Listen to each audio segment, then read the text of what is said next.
हरी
निनती वेद श्रुती कोणी,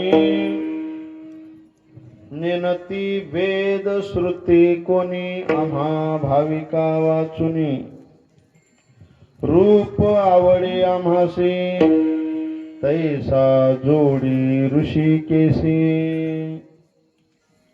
आम्ही भावे बळीवंत, आम्ही भावे बळीवंत, तुझ घालो हृदयात, रूप आवडे आम्हासी, तैसा जोडी ऋषिकेशी, तुका म्हणे धाक, तुका म्हणे धाक, देता पावसील हाक, रूप आवडे आम्हासी, तैसा जोडी ऋषिकेशी, विभुंबिणनादम चरंतं दुरंतं स्वयं लीलया गोपवेशं ददानं, गवामृन्दकानन्दन चारुहासं परब्रह्मलिंगं भजे पांडुरंगं, पांडुरंगाकरू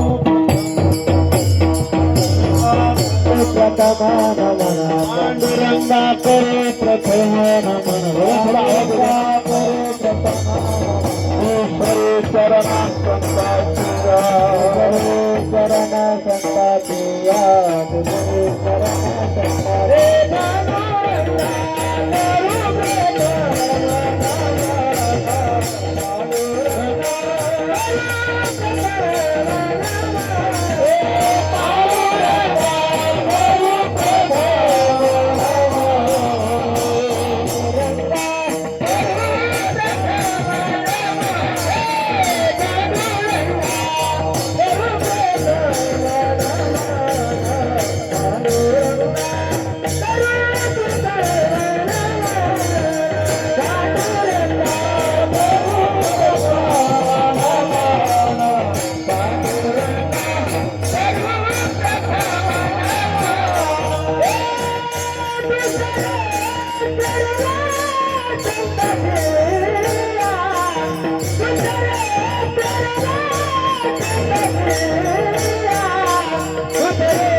पांडुरंगा करो प्रथम नमन, पांडुरंगा करो प्रथम नमन, दुसरे चरणा संताचिया, त्यांच्या कृपादानी, काय माझी वाणी मानेल संतासी, रुंजवो चित्तासी आपुलिया, माझी वाणी तुझे वर्णी गुण नाम, ऐसे देई प्रेम काही कळा, ओम नमो ज्ञात्या वेद प्रतिपाद्या, जय जय सुसंवेद्या, आत्मरूपा देवा तुझे गणेशो, सकल अर्थमती प्रकाशो, म्हणे निवृत्ती दासो, अवधारी जोजी, जय जय शुद्धे उदारे प्रसिद्धे, अनवरत आनंदे वर्षिते, जयांची केल्या स्मरण, होय सकल विद्यांचे अधिकरण, हेच बंधू श्री चरण, श्री गुरुचे ते नमस्कारुणी आता,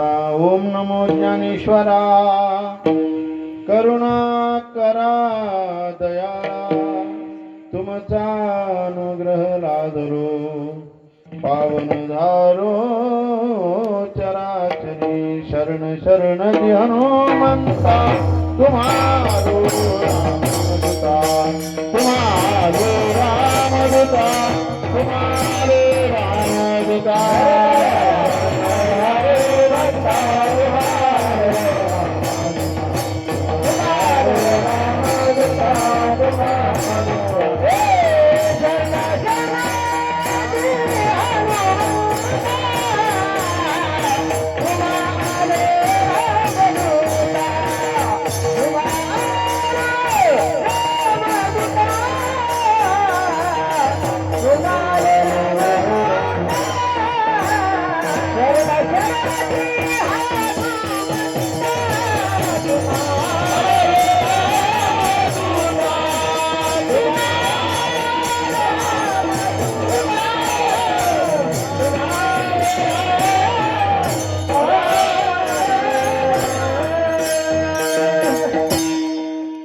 शरणजी हनुमंता तुम्हा आलो रामदूता काय भक्तीच्या वाटा मज दावाव्या सुभटा शूर आणि धीर स्वामी काजी तू सादर तुका म्हणे रुद्रा अंजनीची कुमारा काय भक्तीच्या वाटा मज दावाव्या सुभटा श्री संताची माथा चरणावरी साष्टांग हे करी दंडवत निनती वेद श्रुती कोणी आम्हा भाविका वाचुनी रूप आवडे आमासी तैसा जोडी ऋषिकेशी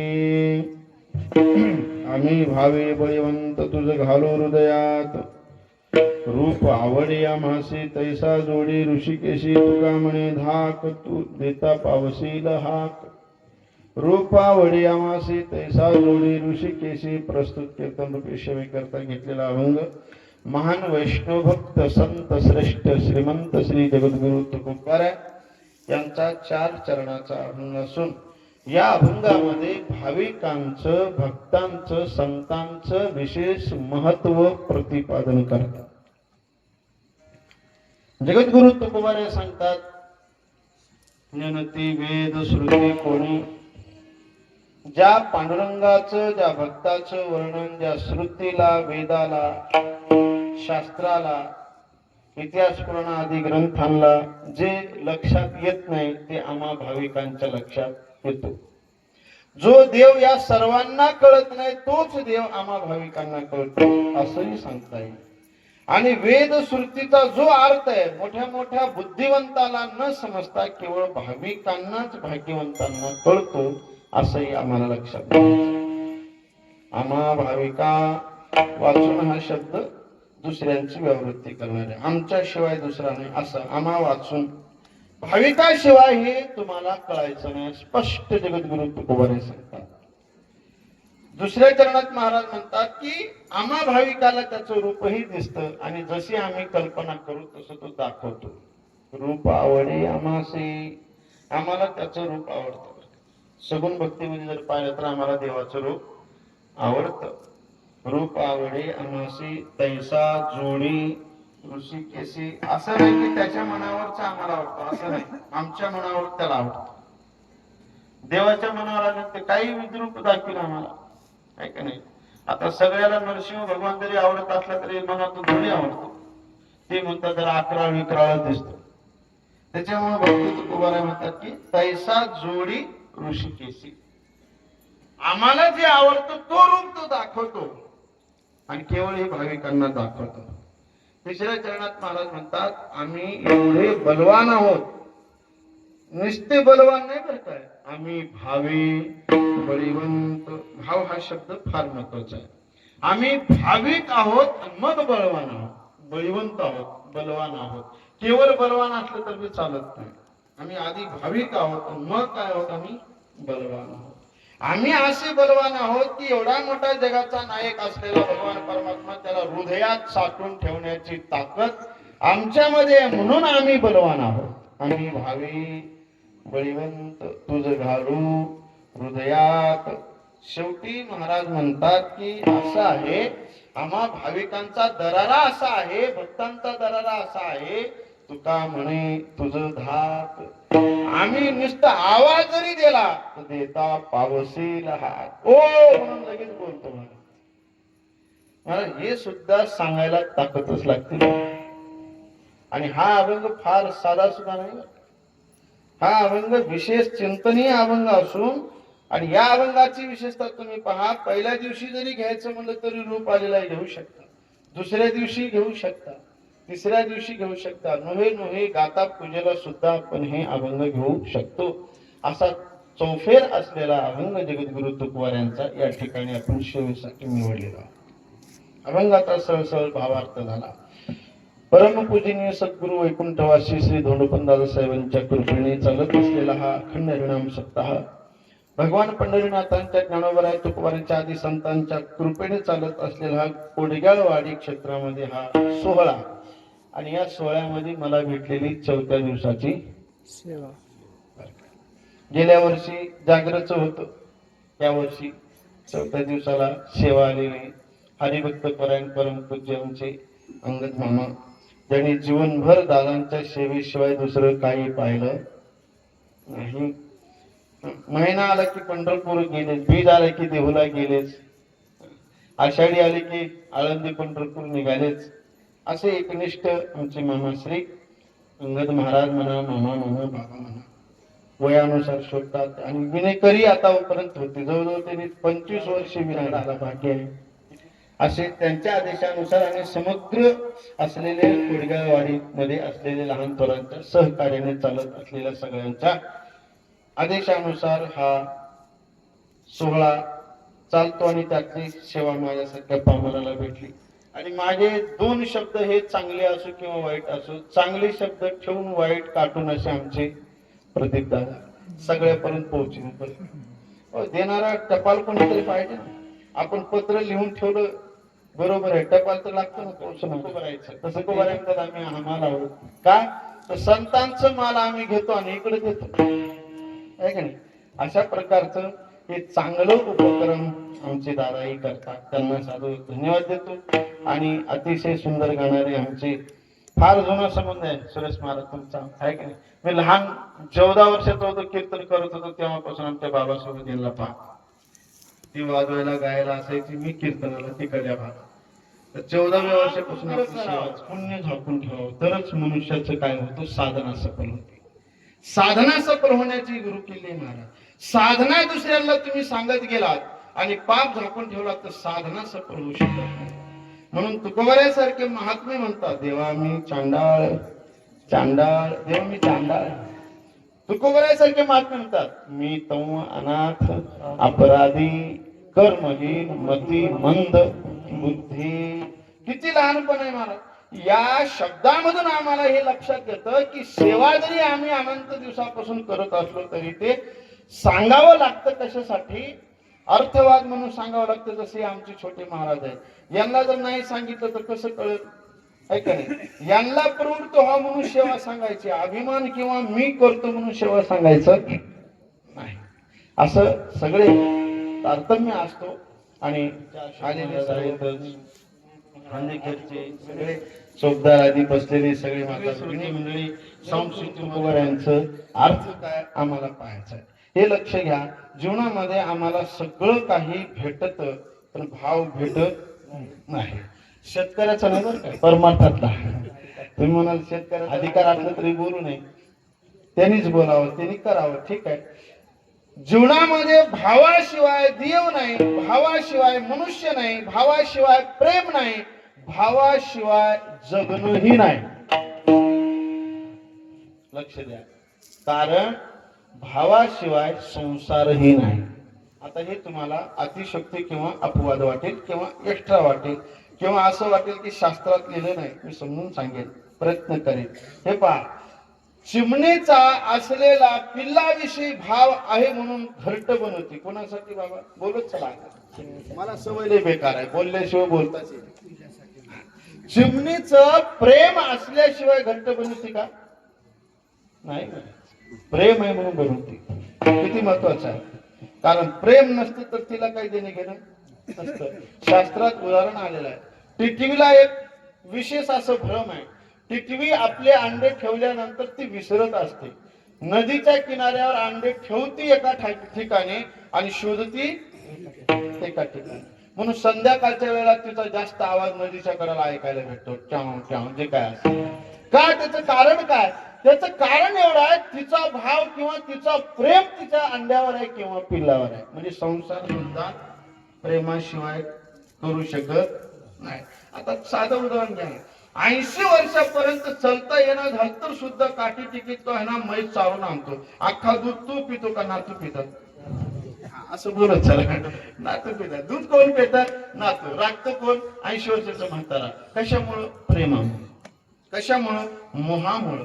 कशामुळं, त्याच्या अंतःकरणात परिवाराविषयी असलेल्या भावामुळं. म्हणजे याचा अर्थ आहे भाव असल्याशिवाय संसारही होत नाही. जर नाशवान असलेला हा संसार, कुटका कुटका असलेला हा संसार जर प्रेमाशिवाय भावाशिवाय जर आम्हाला होऊ शकत नाही, तर अमूल्य असलेला जो परमार्थ आहे महाराज, तो तरी कसा होईल हो?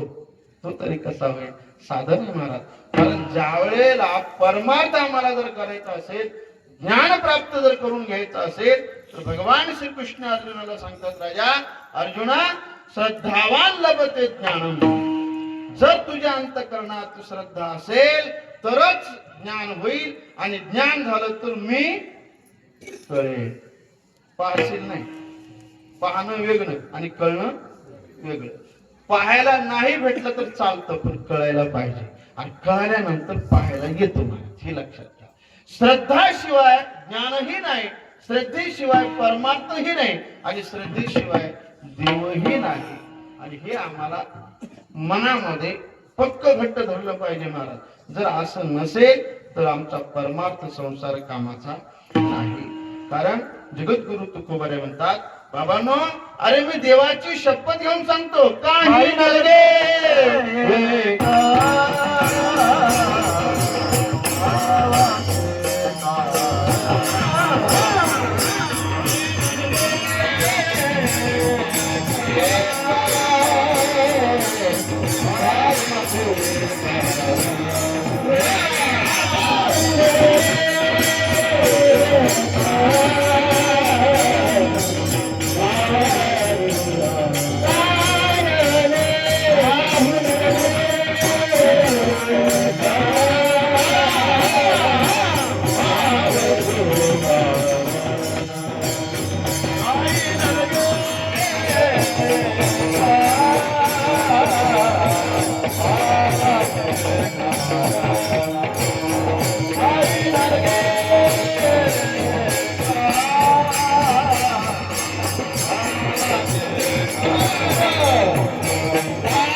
देवाची शपथ घेऊन सांगतो, बाबांनो, काही नलगे एक भावची. कारण तुम्हाला भक्ती करायचं असेल, परमार्थ करायचा असेल, तर लक्षात ठेवा, भावच कारण आहे, बाकी काही नाही. तुकाराम महाराज शपथ घेण्याची वेळ आली म्हणून शपथ घेतली. आम्हाला बिडी नाही म्हणायचं असलं तरी म्हणतो ना, मायचन बिडी नाही म्हणतो. सुना आहे का द्याव, माय शपथ सुना नाही. म्हणजे सुन्याची जी किंमत आहे तेवढीच किंमत हिने माईची केली. तुकाराम महाराज म्हणले का, तुकाराम महाराज म्हणले, जीव जाईन परमार्थासाठी, परमार्थासाठी सगळं पणाला लावीन, माय बाप बंधू सगळं पणाला लावीन, पण परमार्थासाठी लावीन, संसारासाठी. आम्ही परमार्थासाठी रोकडा लावित नाही, पण संसारासाठी माय बाप बंधू सगळे पणाला लावतो. काही नले एक भावची तुका म्हणे आन. मी आन घेऊन सांगतो बघा की परमार्थाला भावच कारण आहे, आणि भाव नसेल तर परमार्थ आमचा कसा आहे, शून्य. महाराज आम्ही भाग्यवान आहोत. लक्षात घ्या, धोंडोपंत दादासाहेबांच्या, आता धोंडोपंत दादासाहेबांचे समकालीन महाराज होऊन गेले बलबीर महाराज, आमचे पूर्वज. 100 वर्ष झाले गुन्हा दिले होते कबीरवाडीला. काल परवा सोहळा झाला, शतपूर्ती सोहळा. सगळे परंपरेचे महाराज बनले. अलिबागकर, नामदास महाराज, तुकोबऱ्यांचे वंशज, आळंदीकर, आमची 5वी 6वी पिढी. गुरुप्रसाद म्हणून विनायक घेऊन आले. तिथं चर्चा करत होतो जुन्या फडाक मध्ये. आता आमचे मामा आहेत. महाराज भाव फक्त आम्हाला आमच्या फडात पाहायला भेटतो. कुठं? दादांच्या. का? दादाचं जर फळ सोडलं तर प्रत्येक कीर्तनकार 3-3 बाटल्या घेऊन बोलत असताना घसा सुकतो. देवाचं चिंतन गुणगान गातानाच परेशानी होऊ नये म्हणून आवाज थोडासा, आणि गुळ हे पवित्र आहे म्हणून ते प्यायचं. पाणी किती प्यायचं आणि कीर्तन सांगायचं. कीर्तन चांगलं बी तेवढंच आहे, वाईट बी तेवढंच. जर ह्या मोबाईलचा उपयोग केला आपण भावनेनं तर एवढ्या मोठ्या पदाला घेऊन जातो. घर बसल्या लोक आहे ना लाखो रुपये कमावू लागले, आणि ते जर आम्ही भाव पलटून जर दुसरा पाहिला तर हाय ते सगळं शरीर बर्बाद होतं, पैसे बर्बाद होतात, झोप बर्बाद होते, सगळं बर्बाद होतं. वस्तू तीच आहे. आमची वस्तू कीर्तन आहे. कीर्तनामध्ये जर भाव नसेल तर सगळं व्यर्थ आहे. परमार्थात भाव. आता संसारात तुम्हाला उदाहरण देऊन गेलो, एका टिटवीचा भाव असतो. हे सगळं भाव. भाव काय सांगू का? भाव म्हणजे अंक आहे. भाव म्हणजे काय? अंक आहे. ज्योतिषशास्त्रामध्ये अंकाला फार महत्व आहे. साधं उदाहरण पहा. 1 काढलं, त्याच्या पुढे 2 शून्य दिले, किती झाले माय? 25. 1 शून्य दिले, 100 शून्य दिले, 1च्या पुढे किती झाले? 100 म्हण ना तू. किती झाले? 100 म्हणले. 1 शून्य काढला, किती राहिले? 10. 100. मग एका शून्याची किंमत किती झाली? एवढे शांत बसू नका. दम दोष काहीच नाही. मी काय असं गुन्हा असं ठोकणार नाही. किती झाले? 90 झाले. एका शून्याची किंमत 90 झाले. आता 2 शून्य ठेवा आणि 1 काढून टाका. 2 शून्याची किंमत, 2 शून्याची किंमत किती? 1 काढून टाकला आपण. 2 शून्य, त्याच्या पुढे 1 दिला, किती झाले? म्हणत सर तू जोरात बोल, नाही तर मी बसू देणार नाही. किती झाले? 3 शून्य. किती किंमत? काहीच नाही. 4,000 शून्य जरी तुम्ही पुढे दिला तरी त्याची काही किंमत होत नाही. मग शून्याला किंमत कशामुळे आली? एकामुळे. अंक आहे. अंक. आणि त्यातलं त्यात आहे ना, अंकाचा गणितामध्ये जर आम्ही पाहिलं ना, 9 अंक जो अतिशय महत्वाचा आहे. कारण 9 वेदाभक्ती, 9 महिने, 9 ग्रह आहे की नाही, अनेक प्रकारचे 9 दिलेले आहेत आम्हाला. याचा जर आपण विचार केला, 9 एक, अरे बोलत चल राजा, 9 एक 9 दोन्ही 18, 8 आणि 1. तू कुठले शाळेत? हा इंग्लिश मीडियम. तुम्ही टेन्शन घेऊ नका, काय त्रास देणार नाही. 9 दोन्ही 18, 8 आणि 1 9च म्हणायचं. 9 त्रिक 27, 7 आणि 2 पुढे 9 चोक 36, 6 3 पुढं. आता घरी जाऊन बघा. अंक आहे ना, जसं ज्योतिषामध्ये किंवा 9 अंक हे पूर्णांक मानला जातो. 9 घट, 9 रात्र, 9 महिने, 9 विधा भक्ती, अशा अनेक प्रकार आहेत महाराज. जसं हे अंक पूर्ण आहेत ना, तसं कोणताही अंक असू द्या, 1 पासून ते पूर्ण 9 पर्यंत. तुम्हाला सांगतो, हे सगळं सगळं 9 पूर्ण कशामुळे आहे? 1 ते 9. पुढे 10 आहे का? 10 म्हणलं की 1 आणि 0 माघारी यावं लागतो. जसं हे अंक पूर्ण आहे तसं भक्ती पूर्ण कधी आहे? जसं शून्याला किंमत अंकामुळे आहे, तसं भक्ती आणि परमार्थाला किंमत कधी आहे? जर अंतःकरणात भाव असेल तर आहे. भाविवीन भक्ती म्हणत चला आपण. भक्तिवीन मुक्ती, बळवीन शक्ती, भाव धरिल तया तारिल पाषाण,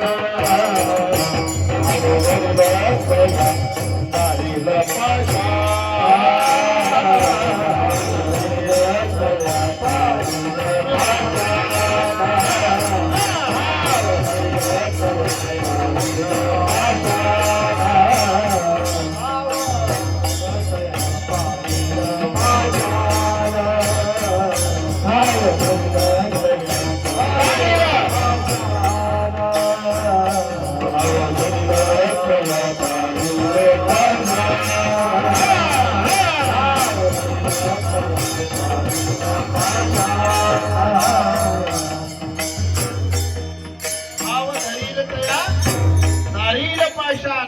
एक लक्षात घ्या, भाव भाव भाव भावस्तु फलम दातृ. तुळशीदास महाराजांनी पुढे सांगितलेले भाव सहित जो खोजई प्राणी मनी अति सब सुख खाणी. तुळशीदास महाराजांनी सूत्र दिलेलं आहे मला रामायणामध्ये. आता रामायण बरोबर चालू आहे मला. रामायण शिवपुराण या सगळ्या कथेने आमचं प्रवचन बंद पाडलं मामा.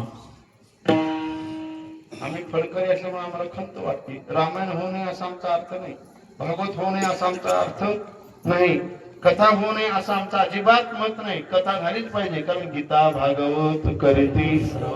पण तुम्ही भागवत लावता ते मेन ज्ञानेश्वरीचं चिंतन पण पडायला नाही. काय झालं, चारच लोक का असणार प्रवचनाला, पण ज्ञानेश्वरीचं चिंतन ऐकायचं. आता कथा निघाल्यापासून सगळं संपलं. आता ना ज्ञानेश्वरीचं चिंतन ना गाथ्याचं चिंतन. पण त्या कथेमध्ये तर काय रंग राहिला, सगळे बाजा वाजायला लागले. शिंता आहेत, ढोलका आहेत, तबला आहेत, मृदंग आहेत, ते प्याळ आहेत. आता त्या तमाशात आणि आपल्यात काय फरक आहे बाबा. आता आम्ही भागवत करतो, काय काय तर कधी कधी करावं लागतं. पण फळाच्या बाबतीत, कीर्तनाच्या बाबतीत आमचे नियम पक्के आहेत. पाणी प्यायचं नाही किंवा अनेक गोष्टी. असो, भाव ही परमार्थिक कार्य जर आम्ही करत असलो तरी आम्ही भाव. आणि तुळशीदास महाराज हे सूत्र सांगतात, बाबा तुला सुख पाहिजे ना. त्यांच्याकडे शिष्य गेला, महाराज मला काहीच नकोय, सुख पाहिजे. ते म्हणले कसलं सुख पाहिजे. ते म्हणले उच्च कोटीचं सुख पाहिजे, की एक बार सुख झाल्यानंतर ते सुख गेलं नाही पाहिजे. सुख म्हणले की जिथं द्वंद्व आहे ते जाणार असतं मला, त्याचं नाव द्वंद्व म्हणून. सुख म्हणले की दुःख आलं, सुख चिरकाल राहत नाही, आहे की नाही. पांढरं म्हणलं की काळ आलं, रात्र म्हणले की दिवसा आली, आहे की नाही. हे द्वंद्व आहे. हे काय, कारण संसार द्वंद्व आहे. द्वंद्व म्हणजे संसार आहे. पण याच्याही पुढे आम्हाला जर पाहायचं असेल, सुख शब्द ही आहे, पण सुखापेक्षा एक दुसरा शब्द दिलेला आहे, आनंद. नाही आनंदाशी जोडा. आनंद एक बार झालं की आनंद जात नाही. सुख झाले की दुःख येतो, पण आनंद झाले की जात नाही. आनंद आनंद रूप असतो. तुळशीदास महाराजाकडे गेले, तुळशीदास महाराजाला आनंद सांगायचा, पण सुख देऊन आम्हाला सांगतात. त्याला म्हणले, बाबा तुला जर सुख पाहिजे असेल तर तू एक काम कर. जो अदृष्ट असलेला परमात्मा, जो जगाचा नियंता असलेला परमात्मा, जो जगाची उत्पत्ती स्थिती लय करणारा परमात्मा, जगाची काडी न कोडी पानापर्यंत ज्याची सत्ता आहे तो हलविणारा जो परमात्मा, जगाला अनंत अनंत वेळा निर्माण करून अनंत वेळा संपविणारा असा जो ज्याची सत्ता आहे, त्याच्या खोज मध्ये तू भाव लाव.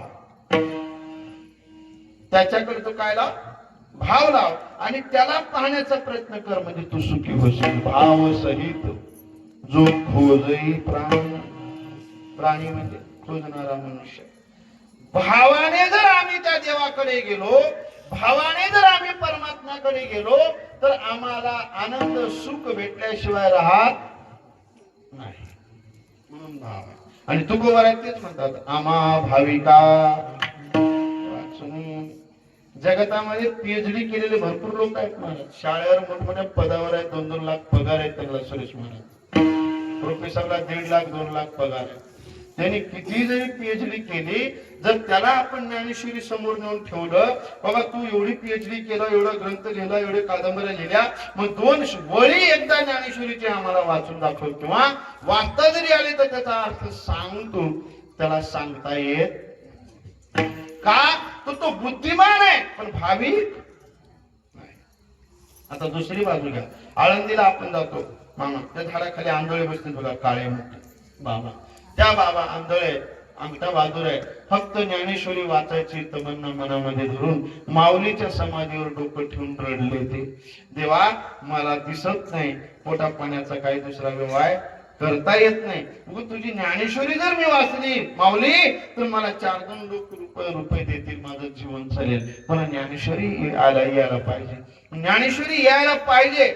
भावना ठेवायचं आणि झाडाखाली आजाना वृक्षाच्या येऊन जो वाचतात ना त्यांना म्हणायचं तुम्ही जोराने वाचा, मला ऐकू द्या. आणि आखी ज्ञानेश्वरी ऐकली आणि दुसऱ्यांदा ज्यावेळेला ज्ञानेश्वरीचा पहिला अध्याय सुरू झाला त्याच्यासोबत ते बोलायला लागले. त्याच्यासोबत माणूस जर ज्ञानेश्वरी पाठ करतो तर याचा अर्थ आहे की त्याच्या अंतःकरणामध्ये भाव काय आहे. आम्हा भाविका वाचून भाव असलं तर ते म्हणणार, नाहीतर नाहीच. आमच्याकडे भाव नाही. महाराज एक वारी केली मैस आणून दिला का देव. अरे देवाने अख्खा संसारपणाला लावतो मग कुठेतरी तो द्यायला बसतो. तुझं भाव आहे जे भरती त्याच्या संसारा ही गती. महाराज म्हणतात देवा आम्हाला अनुभव आलेला आहे, तुझ्या माग लागले की आमच्या संसाराची राख रांगोळी झालीच समजा. असे बरेच वारकरी पण पुढे त्याची भरपाई पोरांच्या रूपाने देव देत असतो. आता नाही काय पुढं ज्या ज्या वारकऱ्यांनी निष्ठेने वारी केली त्याची पोरं म्हणून स्वामीजींनी आमच्यानी मला वेदांत थोडंफार सांगितलं. एक अक्षर बी मला कळाला नाही, त्यातला अंशिक बी नाही कळाला. त्यांच्या चरणावर बसून मी नेहमी म्हणतो की असं का होतं स्वामीजी.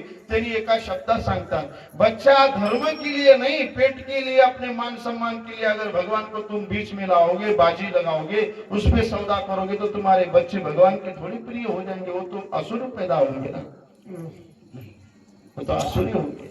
म्हणून जेवढे जेवढे नामांकित आहेत मी नाव नाही घेणार, त्यांच्यात सगळ्यात गोंधळ आहे, सगळ्यात गोंधळ. म्हणून आम्हाला भाव ठेवून देवाकडे मागायचा, देवा 2 रुपये कमी दे पण पोरगा सात्विक दे. कुळी कन्या पुत्र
सात्विक तयाचा हरीक वाटे देवा. आम्ही भाव सुद्धा विकायला तयार झालो. म्हणून तुमच्या पुढे बोलायचे. मला लय लोक आक्षेप घेतात पाठ सांगतो त्यावेळेला. पाठ सांगतो मी 1-1 तास 50-60 लोक सगळे आपल्या वयाचे राहतात. विवेक सुरामणीचा पाठ चालतो, कधी कसं कधी चालतो कधी नाही, मग आपल्या वेळेनुसार चालतो. तिथं मला बरेच लोक असे आडवे येतात, तुम्ही असं का बोलता. गुरुनी सांगितलेलं आहे, या गादीवर थांबल्यानंतर इकडचा तिकडचं सांगण्यापेक्षा जे आहे तेच सांगा. ही गादी म्हणजे फार मोठी. आई आपल्या मुलाला भोजन देत असताना मुलाला पचेल असंच भोजन देते आणि मुलाला जरी आवडत नसेल तर त्याची तब्येत सुधारत असेल तर तसंच भोजन मुलाला. आणि एखादा मुलगा काय करतो हट्टी, तू म्हणतो आई तू लई खट्याळ आहे, मला हे आवडत नाही तरी जबरदस्ती मला खाऊ घालते. आई म्हणते तुला खावंच लागेल, कारण आता जर तू नाही खाला तर तुझं शरीर पुढे काम करणार नाही. त्या लोकांचे पोरं सिटीला जे राहतात की नाही, हे नाजूक कशामुळे माहिती का, सकाळी टोस्ट बिस्किट ना, त्यांना चपाती ना भाकर ना तुपाचा शिरा ना बदाम, काही नाही. दुकानात आणल्यानं चहा बुडीनं खाल्लं. तू वयाच्या 15व्या वर्षात म्हणतो आई पाय दुखालेत ग, मग आई म्हणते पाय दुखायले बाळाचे, पाय दुखायले, पाय ती दाबायला लागते. 15 वर्षाचा 20 वर्षाचा तरुण जर म्हणायला लागला आई माझे पाय दुखतात, मारून नाही विचारायला पाहिजे, पण इमानदारीने विचारलं पाहिजे, बाई या लेकराला लहानपणी काय खाऊ घातले. आता आमच्या जवळचं एक लेकरू आहे, लहानपणी नुसते कुरकुरे कुरकुरे कुरकुरे चिप्स खात बसलो, आता एक पोळी खाल्लं की पोट दुखत. किती? एक पोळी. त्याला कठीण हरभरे सहन होत नाही. आमच्या लहानपणी, माझं काय वय जात नाही, पण आमच्या लहानपणी उगाच चोरून मुठभर आम्ही हरभरे भाजलेले खायचे. तेव्हा काय बिस्किट होते काय, अहो लयच खाऊ वाटलं तर मूग भाजून द्यायची, खिशात टाकायचे, मुठभर मूग शाळा जाताना खायचे. कधी पोट दुखलं मामा? नाही. आता मुठभर हरभरे या पोराला, आताच्या पोराला खाऊन दाखवा म्हणून या, मी त्यांना 1000 रुपये लगेच निघून जातो. तसं हे उदाहरण कशासाठी दिलं ऐका. दृष्टांत नेहमी कशासाठी असतो? सिद्धांत पटवण्यासाठी. जुने कीर्तनकार सांगतात ना, दासीसाठी राणी का राणीसाठी दासी, असं सांगतात है ना. कोणासाठी? राणीसाठी दासी का, तर दासीसाठी राणी. राणीसाठी दासी शेवट पाहिजे, मेन राणी. तसं सिद्धांतासाठी दृष्टांत पाहिजे. मी हे का सांगत होतो, या गादीवर आल्यानंतर भलेही त्याला आवडत नसेल तर तेच त्याला खायला द्यावं, म्हणून तेच त्याला द्यावं. आमचं उलट चाललेलं आहे, समाजाला जे आवडेल मला निर्माण मला असं दाखवा, मी माझी कीर्तन घेऊन. एक सुद्धा नाही. किती नाही? एक भावच नाही. अहो भावना जर झाली ना, मनुष्य सगळं त्याग करायला तयार होतो. भाव निर्माण झाला देवाविषयी, सगळं त्याग करायला तयार होतो आणि परमार्थाला लागतो. म्हणून आम्हाला जीवन जगत असताना अहो किती भाव पाहिजे. अहो आम्हाला मरण जरी आलं तर त्याच्याविषयी असलेला भाव, त्याच्याविषयी असलेलं प्रेम हे कमी नाही झालं पाहिजे. हे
निष्ठावंत भाव भक्ताचा स्वधर्म निर्धार हे वर्म चुको नाही. आणि भक्त कुणाला म्हणावं, इथंच त्याचं उत्तर आहे. गाथा एवढी सोपी आहे, जो वेद आहे ना तेच गाथा, जे वेदात आहे जे गाथा आहे ते माथ्यात आलं पाहिजे. आता वेगळंच चालेल मामा, देवाच्या कार्यामध्ये तुमचा भाव राहिला का हो? आता नेणं ते वेद श्रुती लांबच राहील, आपलं वेळ संपून चालणार ते पाठांचा विषय. तुम्हाला जर स्वतःच्या पोरांच्या कार्यामध्ये देव कार्य तुम्ही चिठ्ठीवर लिहून तिथं तुमचा भाव जर नसेल तर अपेक्षा देवाकडून करता कसं की संसार सुखाचा व्हावा? कस काय सुखाचा होईल संसार? तिथं बी भाव नव्हता. लगेच मग 2 महिन्यांनी कुरकुर सुरू होती. महाराज लय चांगलं म्हणून केलं, खर्च लय केला, जमूनच झाले दोघांचं. काय झालं की बघा, आणि हे येणं महाराज बाहेरचं काढून देते. तुला चटकी केले, तुझ्या मांडवाचं दोरा नेलं, तुझ्या मांडवाचं नेले, तुझ्या मांडवाचं पान नेलं. अरे पान नेलं नाही काय नाही, देव कार्या दिवशी खाऊ नाही ते खाला, बोलू नाही ते बोलला, धिंग धिंग करत नाचला, देव गेला सांधी मध्ये. तुला काय सुख देईल देव? आम्हाला आले 10 मिनिटं लेट लागला, लग्न कधीच लागत नाही. बामणाचा नवरीचा बाप जरी नाही आला तर ते म्हणतात टाइम झाले, लावून टाका लग्न. काय पंडाल लय मोठा असतो का याकडचं त्या काढला? एवढंच असतं इथून एवढं. कारण मला नाही संबंध आहे त्यांचा. माझे सगळे मंडळी इतकेच आहेत, ते मला आदराने बोलतील. या शास्त्राची मी त्यांना विचार करतो, पाहुणे एवढीच, एकच गाडी, एकच करू जास्त. म्हणजे दुसरी माणसं म्हणले नाही आम्हाला गोंधळ करायचं नाही. त्यांचं लग्न जर सकाळी 7 वाजता असलं तर पाटावर नवरदेव महाराज 6:45ला तयार राहतो. किती वाजता बोलत चला? हा, तर वेळ कमी. आमचं लग्न जर 12:45 असलं तर नवरदेव 3ला येतो झुलत. त्यातलं एक पोरग म्हणतो तुम्हाला दोष आहे, आज खूप नासच आहे तुझ्या म्हणजे आपण जीव पूर्ण नाचायचं, डिझेल लावून नाचायचं. कशामुळे? कीर्तन कमी आहे का? कीर्तन कमी आहे का? पण आपल्या मुला मुलींचं जीवन जर सुखी व्हायचं असेल तर देवावर भाव ठेवा. आपल्या मुली मुलांचं जर सुखी व्हायचं असेल तर तुम्ही काय करा, भाव पहिले ठेवा. कारण ते मंगल, प्रत्येक मंगल कार्यात भाव लागतो तुम्हाला.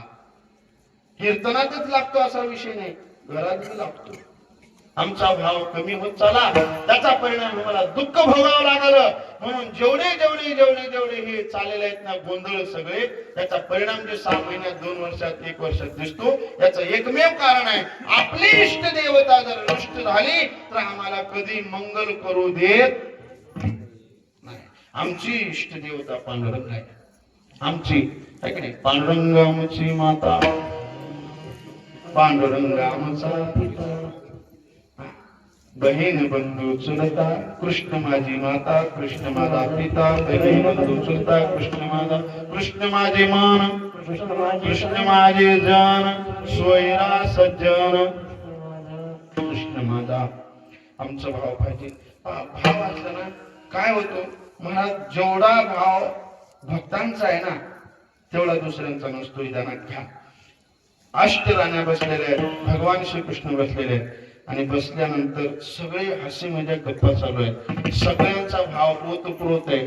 त्यातली ज्येष्ठ असणारी माता रुक्मिणी देवी कृष्णाकडे पाहून हसायला लागले, कृष्णाने तिच्याकडे पाहून हसायला लागले, व्यंग करायला लागले, हसी मजाक चालू आहे. सत्यभामेच्या मनात तिसरूच निघालं, आम्ही एवढी सेवा करतो तो बघून सुद्धा. तेवढ्यामध्ये हसत हसत देवाने टाळी वाजून म्हणले, रुक्मिणी तुझ्याही पेक्षा मला राधेचं थोडं वेगळं कौतुक वाटते.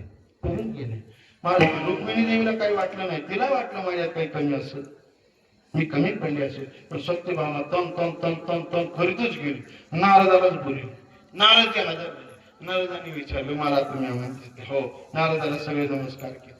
सत्यभामी नारदाला सांगितलं, संत आहात तुम्ही, सर्वत्र भ्रमण करतात, आताचे आता जा तुम्ही राधा लोकांमध्ये जाऊन तुम्ही राधेला बोला, सांगा कृष्णाने तुम्हाला बोलले. नारदाला लय आनंद झाला.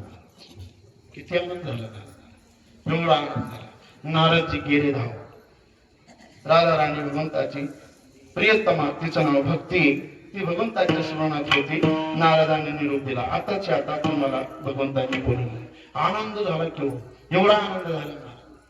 धावतच निघाले. आल्यानंतर महाराज त्यांना सुंदर आसन केलं. सगळ्या राण्या ज्या आमच्या देवाने कृष्णाने द्वारकेमध्ये सतत आमचं नाव न घेता एका भक्ताचं नाव घेतात, ती आज आलेली आहे. तिला पाहत तरी नक्षकांत पाहिजे, शांत चेहरा, मुखामध्ये कृष्ण नाम, आणि हे सगळं चालू असताना पण डाव सत्यभामेचा.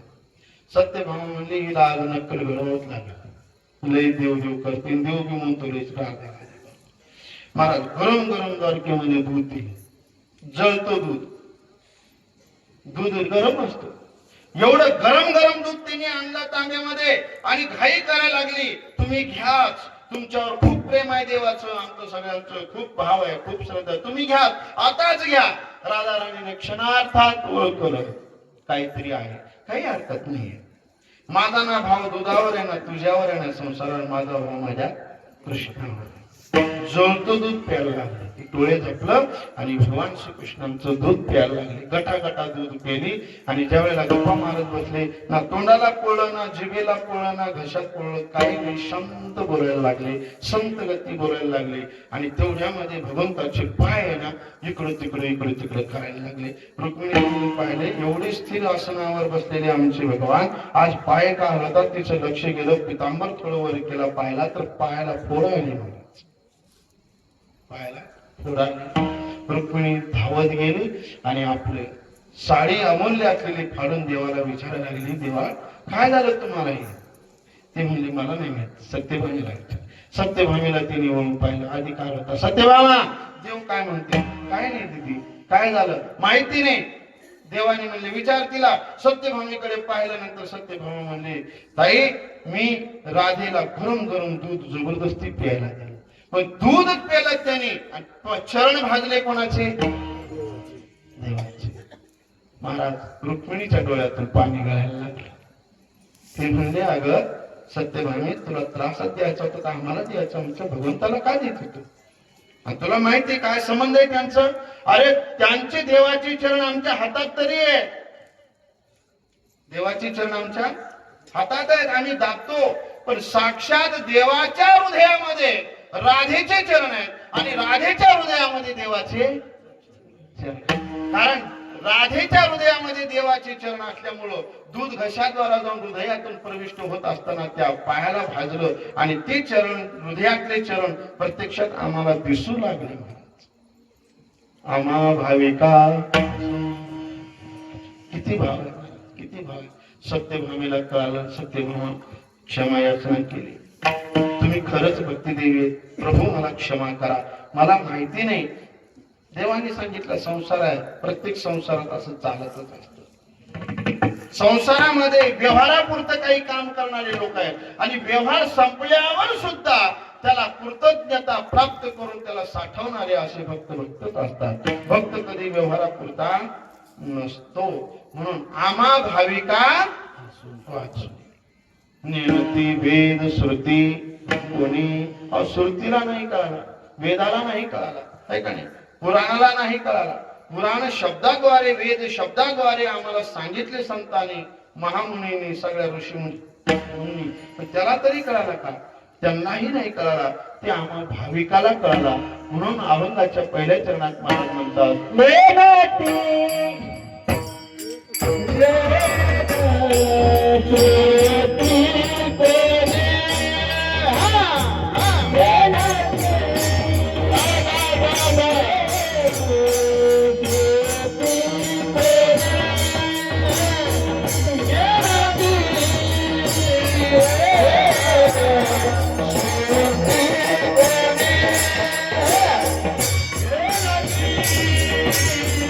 Yeah!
जगद्गुरु तुकोबाने म्हणतात, नेणती वेद श्रुती कोणी आम्हा भाविका वाचून.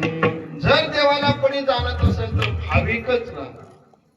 भाविक कोण आहे? नाथरायांच्या भाषेत जर आम्हाला सांगायचं असेल, भाविको देवाचा लहाना, देव भक्ताचा अंधन.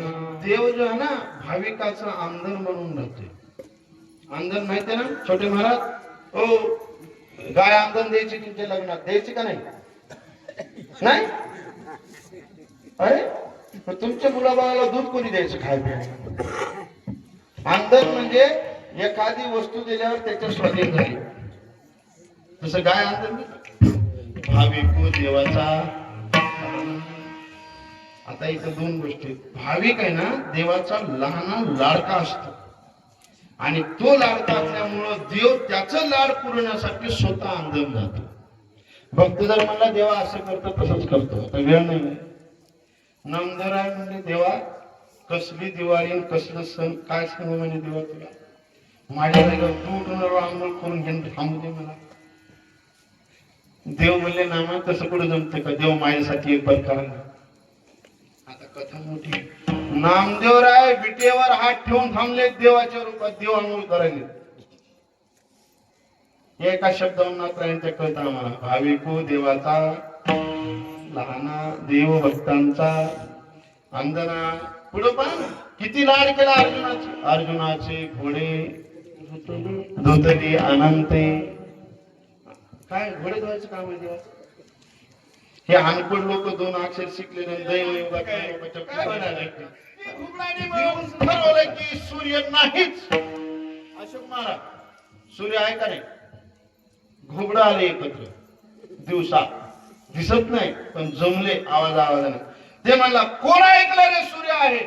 सगळे म्हणले मी ऐकलो होतो. कोण मूर्ख होता? सूर्य आहे म्हणतो. अरे आमचं खानदान गेलं, परंपरेने आम्ही घुबड झालो, पण एकाही आमच्या खानदानी सूर्याने पाहिला. आता किती यांचे खानदान पिढे गेले म्हणजे घुबड दिसतील. ज्याला देव दिसत नाही ते घुबडाच्या आहेत, आणि ज्याला देव दिसत ना ते भाविक आहेत. देवळात काय सांगत तुम्हाला? काही काही लोक आहेत, आपल्याला तर वेळ नाही झाला आता चालली करून शेवा. आमची सुद्धा काही बांगोळ्यानं देवळात गेले तर देवळात देव पाहत नाही. नवीन मूर्ती स्थापना झालेली असावं, पहिला जो म्हणतो हा हा हा हा पाषाणच लय भारी आहे. आता पाषाण आहे का ते म्हणतो नाही काळा पाषाण आहे. दुसरा शहा येतो थोडा अधिकारी, पहिला कर्म दुसरा. ते म्हणला ए पाषाण नाही ती मूर्ती आहे. ते म्हणला हा हा हा मूर्ती आहे का? तिसरा येतो अरे ना पाषाण आहे ना मूर्ती आहे. आता तो विठ्ठल आहे. आता कोण आहे? विठ्ठल आहे. आता आम्हाला पाषाणही दिसत नाही आणि मूर्तीही. आता साक्षात पांडुरंग दिसतो. ही भावना आम्हाला देवामध्ये देव पाहणं सुद्धा फार हिंमत लागते बरं का. आम्हाला देवामध्ये नाक वाकडं दिसतो, कान मोठं दिसतो. काय काय बाया आल्या ना नवीन स्थापना झाली, माय जरा पदर जरा कमीच केली. तुला काय करायचं? माय नाक जरा लांब पाहिजे तर नथनी दिसली, तुला काय करायचे? आता ते प्राण स्थापना झालेली आहे, प्राण प्रतिष्ठा झालेली. प्राणांना आहुती करून त्याच्यामध्ये देवत्व आणलेलं आहे. आता नाक आणि डोळे वाकडा तिकडे तर नाही समज, आता तो देव आहे. केला मातीचा पशुपती परी मातीची काय म्हणते. अभंग महाराजांचा केला मातीचा पशुपती परी मातीची काय शिव पूजा शिवसे पावे माती माती केली काशाची जगदंबा जगदंबा केली काशाची जगदंबा जगदंबा केली काशाची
काशाची जगदंबा काशी नव्हे.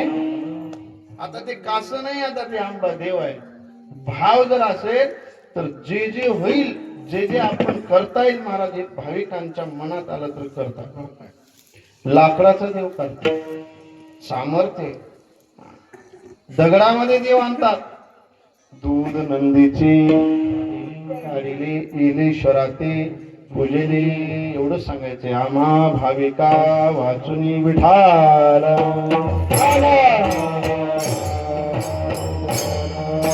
विठाल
तैसा जोडी ऋषिकेशी अप्रवासी तैसा जोडी ऋषिकेशी. एक बार काय झालं, एक साधूच रस्त्यावर चालले होते. जो पारधी होता त्याची आई सात्विक होती. आमच्या वारकरी संप्रदायामध्ये असे काही भक्त होऊन गेले महाराज. सज्जन कासया संगी विकू लागे. धंदा काय होता? मांस विकायचा. आणि विकायला कोण होते? शालिग्राम रूपाने देव असे विचारित. ते पारध्याचा भाव लय होता. आपला विषय एवढाच, खूप भाव होता. त्याची आई म्हणजे अरे एवढं सगळं करतो तू, पारधीपणा करतो, सगळं करतो, पण कधी संत भेटले ना कधी अनादर करू नको. भावनेने दर्शन घेऊन भरले. एक दिवशी असंच घडलं. जंगलातून साधू निघाले, वेगवेगळे साधू, सिद्ध साधू भगवंताशी बोलणारे. त्यांनी पाय धरून घरी आणलंच, पूजा केली, बसले. समोर बसल्यानंतर साधूने विचारलं काय करतो? म्हणलं पारधी. काय म्हणला? जे पक्षी बिक्षी मिळेल त्याला मारतो धरतो भागवतो. त्याची आई म्हणली साधू आली की विचारावं तुम्हाला काय पाहिजे. तसं आज आम्ही जेवण केलं. मी 2 महिने जरा भाकरच नव्हती खाली, कारण लगातार 2 महिन्यापासून आमची वारी फिरत्यावरच आहे. आज जालन्याहून आलो, पुन्हा आता उद्या कुडलीला आहे, परत दिवशी जालन्याला आहे. चांगलं जेवण होतं, पण मनसोक्त दही भाकर जे आवडत तेच खावं माणसं. चांगली गोष्ट एवढं भावनेने सेवा करतायत आणि हे वारकऱ्यांची. तसं विचारलं त्यांनी, महाराज तुम्हाला काय पाहिजे? ते म्हणलं तू काय करतो? काही करतो म्हणलं. हेच आता बाण पिण सगळं तुम्हाला काय सांगायची गरज. ते म्हणला माझी इच्छा पूर्ण करशील का? ते पारध्याने हात जोडले. मला सांगा फक्त. काय नाही म्हणजे लई प्रकारचे पक्षी आहेत. आता विज्ञानाने 10,000 पक्ष्याचा काय जीवाचा शोध लावला. नामदेवांनी 84 लक्ष सांगितलं नाही. अभंगाचं मूळ पहा. भक्ती विनोदिने त्याचे काय ते 9 लक्ष आहे की नाही? ते अभंग नामदेवांचा मला आठवण माझ्या मुखातच आहे. त्याच्यावर कीर्तन पण झाले. 84 लक्ष योनीचं त्यांनी गणित दिलेले नामदेवांनी. काही उकरड्यामध्ये किड्यामध्ये. तसं तो महात्मा म्हणला अरे अनेक प्रकारचे पक्षी आहेत, असा एक पक्षी मला पाहिजे की त्याला 4 हात आहेत आणि तो उडतो, पंख दिव्य आहेत, एवढा चंचल आहे, डोळे झापून उघडते पण किती दूर जातो पता नाही लागत, पण झाडावर राहतो. तर ती म्हणला मी नीलकंठ पाहिलं, मोर पाहिलं, सगळं पाहिलं, पण याचं काय? तिने हात जोडला, जेच बाण घेऊन निघाला. साधू म्हणला पक्षी जोपर्यंत आणत नाही तोपर्यंत पाणी सुद्धा नाही प्यायचं. मी इथंच म्हणलो. विषय संपला. जंगलात गेला, मला झाडावर बसला, देवाचं नामस्मरण करू लागला. देवा कधी नाही ते माझ्या आईने सांगितलं साधूची सेवा कर, आणि आज साधू मला भेटले आणि त्यांनी विचित्र पक्षी मागितला. मी अनेक पक्षी पाहिले मारले. आता तो पक्षी जर नाही भेटला तर तो साधू पाणी नाही प्यायचा. साधू पाणी नाही प्यायल्यावर आपल्या घरी येऊन आम्हाला पाप लागेल आणि ते कोणी भोगायचं? देवाचं नामचिंतन करत करत महाराज संध्याकाळ झाले. आता देवाने त्याची खूप परीक्षा पाहिली बरं, आणि शेवटी त्याच्या डोळ्यात पाणी लागलं. देवा सगळी इच्छा पूर्ण करतो, एका साधूची इच्छा पूर्ण करण्याचं माझं भाग्य नाही. अरे माझं जीवनच काय म्हणे.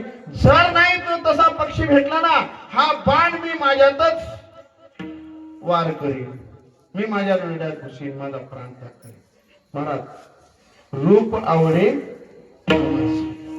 तैसा जोडे ऋषिकेशी. भगवान परमात्म्याने 4 हाताचा तसा पक्षी निर्माण झाले आणि त्याच्या समोरून इकडून तिकडं, त्या फांदीवर या फांदीवर, या फांदीवर उड्या मारायला लागले. हे नाराज होऊन डोळे उघडून पाहिला. ते मला साधूने असं सांगितलं, पंख सुंदर आहे, 4 हात आहेत त्याला, उड्या मारायला तरी बाण लावला की क्षणार्धात तिकडे उडी मारायची महाराज. असं अनेक वेळा घडलं आणि शेवटी ते म्हणला आता बाणाने याला हाताने धरायचं म्हणलं. आणि तो डोळे दाखवून शांत बसला म्हणला. पक्षी उडायला लागले की हाताने धरायचा. आणि जसा शांत बसला ते पक्षी उडायला लागले त्याने अलगद हाताने धरलं खाली आला. महाराज बघलं धुवा आणला साधू पुढे उभं केलं.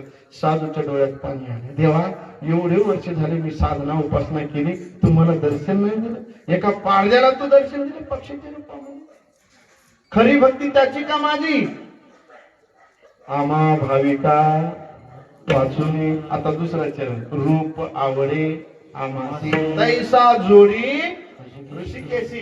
आम्हाला जसं रूप आवडतो तसं तो देणारा भगवान परमात्मा एवढा उदार आहे महाराज. पण तेवढी भावनिकता आमच्या अंतःकरणात निर्माण झाली पाहिजे. ज्ञानेश्वर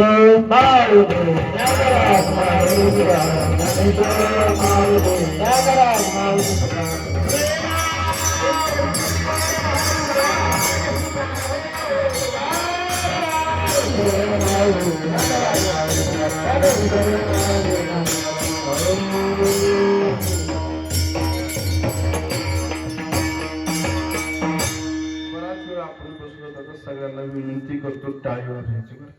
तुकाराम तुकाराम भजन होईल आपल्या नियमाप्रमाणे. दादांच्या तुकाराम भजनामध्ये सगळ्यांनी टाळी वाजवायची.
रूपावडे अमासे तैसा जोडे ऋषिकेशी झालेली सेवा पांडुरंगाच्या चरणी साहेबांच्या धनुपंदाल साहेबांच्या चरणी रुद्र महाराजांच्या चरणी सेवा अर्पण करून बोलण्याच्या ओघामध्ये काही चुकी झाली असेल ते क्षमा करा. झालेली सेवा अर्पण करून सेवेला पूर्ण पायाच्या प्रसादे काही बोलणे क्षमा करणे संधी नोहे हा उपदेश तुमचे बडबडले शेष तुमचे कृपेचे पोषणे जन्म जन्मी तुका म्हणे एवढं